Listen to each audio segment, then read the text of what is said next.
qué el tema de la gramática es un tema tan polémico? ¿Qué pasa con la gramática?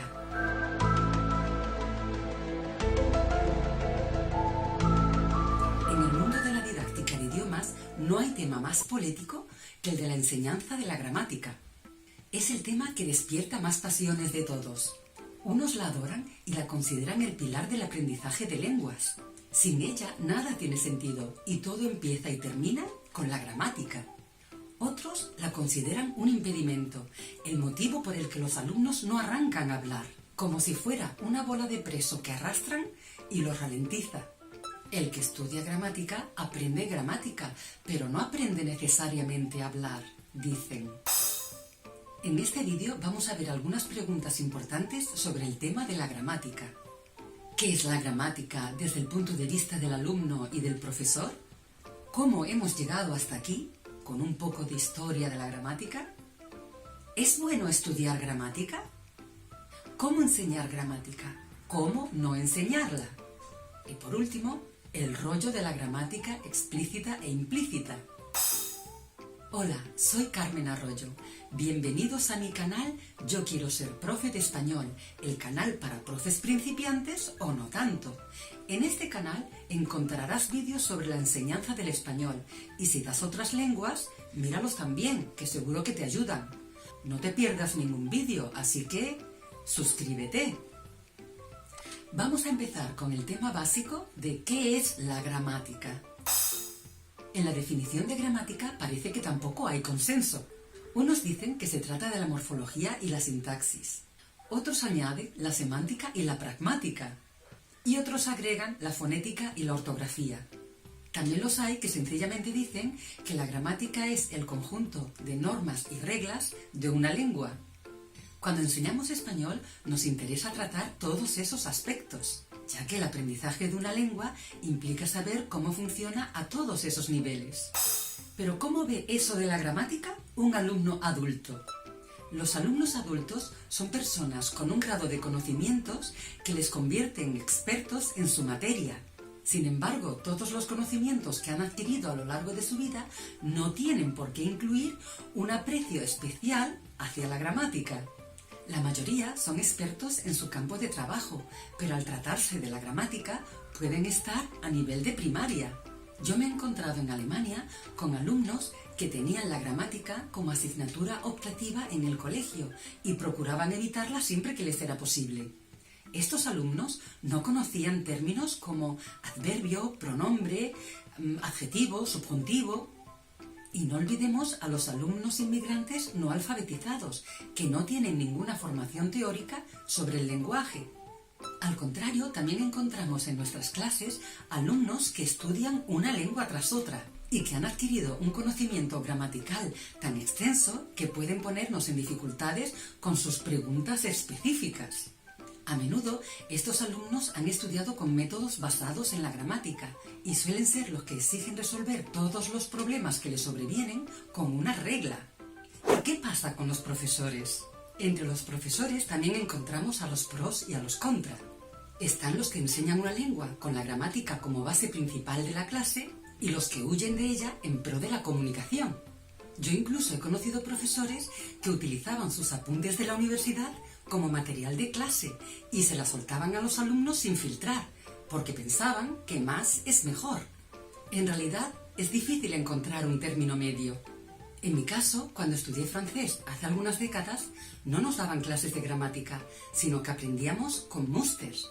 En cambio, el alemán lo estudié con mucha gramática. En la última década he estudiado bastante inglés y utilizaban un método mixto. Como ves, hay para todos los gustos. Historia de la gramática. ¿Cómo se hacía antes? A lo mejor pensarás que el enfoque comunicativo es algo muy actual y el no va más de la enseñanza de idiomas. Textos basados en la vida real, diálogos relevantes para el alumno o vocabulario significativo. Quizá te sorprendería saber que en el siglo XIII se hacía exactamente así. Los viajantes y comerciantes aprendían a base de diálogos según sus necesidades, como tomar una habitación en una posada, pedir comida en una fonda o negociar el precio de la mercancía. No se utilizaba la gramática para nada, Y no por otra cosa, sino porque no existía. Las lenguas surgidas del latín o las que sobrevivieron a él no disponían de una gramática como el latín y el griego. Poco a poco empezó a surgir en Europa una necesidad de conocer la estructura y la formación de las lenguas que se hablaban, y así empezaron a aparecer las primeras gramáticas. Esclarecer la morfología, organizar las conjugaciones o dividir las palabras en clases fue todo un descubrimiento. Por aquella época era un motivo de prestigio para una lengua poseer una gramática. Antonio de Nebrija escribió su gramática en 1492 y se dice que lo hizo para que los religiosos pudiesen conocer la lengua de Castilla y así aprender mejor latín. Con el tiempo, las gramáticas se iban especializando más y más, hasta llegar a considerarse como el eje principal de la lengua. A partir de entonces, se consideró que estudiar una lengua implicaba aprender su gramática, y se consideraba que había que hacerlo con textos importantes de su literatura, no con vulgares diálogos entre comerciantes. Y así se perdió el carácter comunicativo del aprendizaje de idiomas y empezamos a crear una regla para cada caso. Pero como un péndulo, se pasó de divinizar la gramática a demonizarla. Y así fuimos durante décadas de un extremo al otro. Y la historia aún no ha terminado, porque aún andamos en esa lucha. Alguien debería inventar una varita mágica que con un toque en la cabeza te hiciera aprender una lengua. ¿Es bueno estudiar gramática? Sí, pero ¿cuánta? Voy a contarte una anécdota de algo que observé cuando estudiaba en la Universidad de Hamburgo. Allí conocí a dos chicos que estudiaban español. Uno estaba en una clase con un profesor que utilizaba el método gramatical y el otro coincidió con un profesor que acababa de descubrir el enfoque comunicativo. Al cabo de unos meses, el chico que había estudiado con el método gramatical, al hablar español, necesitaba mucho tiempo para formar una frase.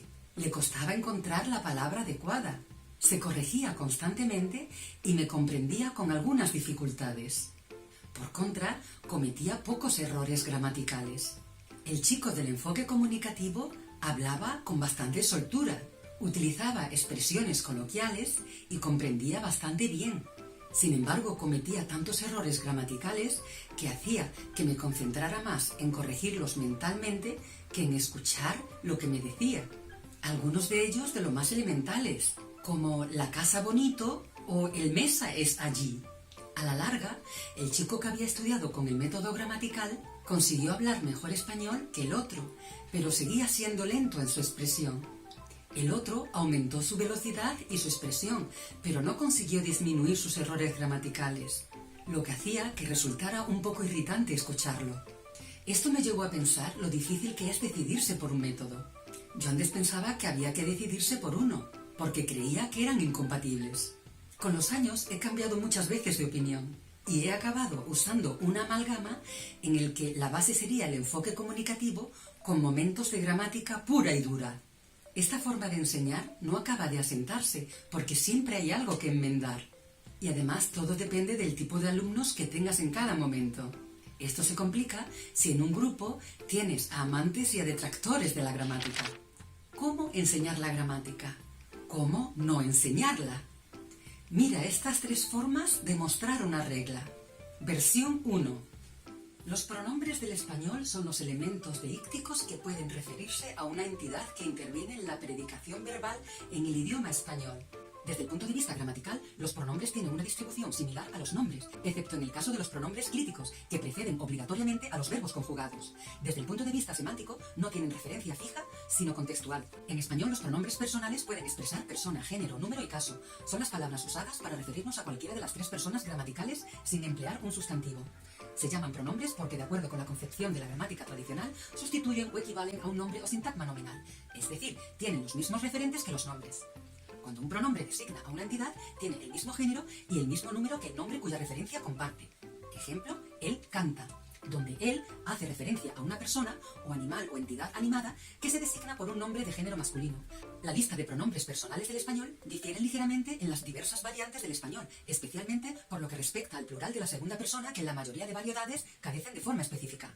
Información de Wikipedia. Mira ahora esta versión sobre el mismo tema. Versión 2. Los pronombres personales son palabras que reemplazan al sujeto, nombre o sustantivo de la oración y se utilizan para sustituir a las personas, animales o cosas sin necesidad de nombrarlos. Además, son los que designan las tres personas gramaticales. Primera, que es quien emite el mensaje. Segunda, que es la persona que recibe el mensaje. Tercera, que hace referencia a cualquier otra persona o cosa. Y por último, esta otra, versión 3. Yo, tú, él, ella, usted, nosotros, nosotras, vosotros, vosotras, ellos, ellas, ustedes. Ejemplos. Viajo mucho. Yo viajo mucho. Esteban, no estudias nada. Tú no estudias nada. Jorge está en Valladolid. Él está en Valladolid. Marcela es veterinaria. Ella es veterinaria. Señor González, ¿está usted bien? Carlos y yo llegamos tarde. Nosotros llegamos tarde. Paula y yo estamos de vacaciones. Nosotras estamos de vacaciones. Juan y tú sabéis japonés. ¿Vosotros sabéis japonés? Sandra y tú tenéis el dinero del alquiler. ¿Vosotras tenéis el dinero del alquiler? Los niños han comido ya. Ellos han comido ya. Las niñas están jugando en el parque. Ellas están jugando en el parque. Señor Pérez, señor Gil, ustedes ya pueden entrar. A mí personalmente me gusta más la tercera versión. Muestra una tabla organizada con los pronombres que se necesitan y ejemplos que los contienen.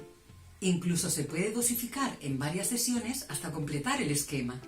Es una buena manera de empezar y si se considera necesario se puede subir a la versión 2.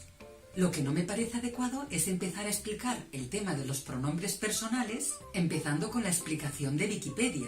Esta información sería apropiada para un estudiante de lingüística, pero no tanto para un principiante de español. Está claro que no todos los fenómenos de la lengua se pueden explicar de forma amable, pero siempre hay modos y modos. En determinados casos es más útil utilizar ejemplos o crear textos que lo contengan que machacarnos con reglas llenas de excepciones. Yo opino que hay momento para cada cosa y que si nos mantenemos en modo amable es muy práctico ofrecer reglas gramaticales. Hace años yo solía decir que la gramática era como las páginas amarillas, el camino más corto. Si no sabes a qué me estoy refiriendo con este símil, te lo cuento si me lo preguntas en los comentarios. El rollo de la gramática implícita y explícita. Por si no lo sabes aún, te diré que existen dos formas de explicar la gramática. La explícita, que consiste en explicar los fenómenos gramaticales como en los ejemplos anteriores que hemos visto.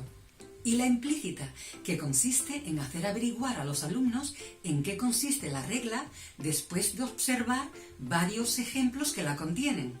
Aquí también hay una guerra cósmica entre los defensores de una y otra, como si solo pudiera existir una. Para valirse de la gramática explícita, hay que escoger muy bien el tipo de explicación que merece la pena en cada momento. Los alumnos tienen que ser capaces de entender la utilidad de la regla y no sentirse abrumados por su complejidad. En los ejemplos anteriores serían las versiones 2 y 3 las más apropiadas para tratar en clase, en contra de la 1, que además de ser demasiado larga, incluye un metalenguaje que no todos los alumnos adultos dominan. La gramática implícita implica utilizar ejemplos muy evidentes, fáciles de entender. Esta se puede dar, por ejemplo, cuando un fenómeno gramatical tiene la misma estructura que la lengua del alumno, porque se pilla al vuelo y prácticamente solo hay que hacer un intercambio de palabras. Mira estos ejemplos del francés. Incluso si no conoces la lengua, estoy segura que no te costará mucho entenderlos. Mi hermano es médico. Mon frère est médecin. Ella trabaja todos los días. Elle travaille tous les jours. La gramática implícita también podría usarse si repetimos un fenómeno que permita al alumno darse cuenta de lo que está pasando. Mi hermano no es médico. Mon frère n'est pas médecin. Ella no trabaja todos los días. Elle ne travaille pas tous les jours. ¿Has adivinado en qué consiste la negación en francés? Seguro que sí. En cambio, cuando la expresión se sale de nuestros esquemas, es difícil averiguar qué es lo que está pasando. Todavía recuerdo la primera vez que vi esta expresión en inglés que no sabía ni por dónde cogerla. I want you to read this book. ¿Yo te quiero para leer este libro? Si me hubieran dicho que tradujera al inglés, quiero que leas este libro, seguramente yo hubiera dicho I want that you read this book. A día de hoy aún me sigue sonando mejor mi versión. Yo soy un poco torpe para adivinar cosas. No me fío de mi intuición y necesito que me digan exactamente qué es lo que tengo que hacer para formar más frases de ese tipo. Pero incluso cuando te has tomado el esfuerzo de inducir una regla, pronto aparecen las primeras excepciones que desbancan tus logros una y otra vez. Cuanto más usas una lengua, más excepciones aparecen, de manera que tenemos la sensación de que nunca acabamos de aprender. Sobre la gramática se pueden decir muchas cosas. Y de hecho, muchos expertos siguen opinando sobre este tema que parece que nunca se desgasta. En las últimas décadas han aparecido muchos estudios que la tratan. Y parece que ahora la gramática cognitiva está en la cúspide. Pero vamos a dejarlo aquí y en próximos vídeos trataremos otros entresijos. Y ahora diviértete con las escenas falsas. Pero antes, no olvides... Muchas gracias por quedarte hasta el final y hasta la próxima.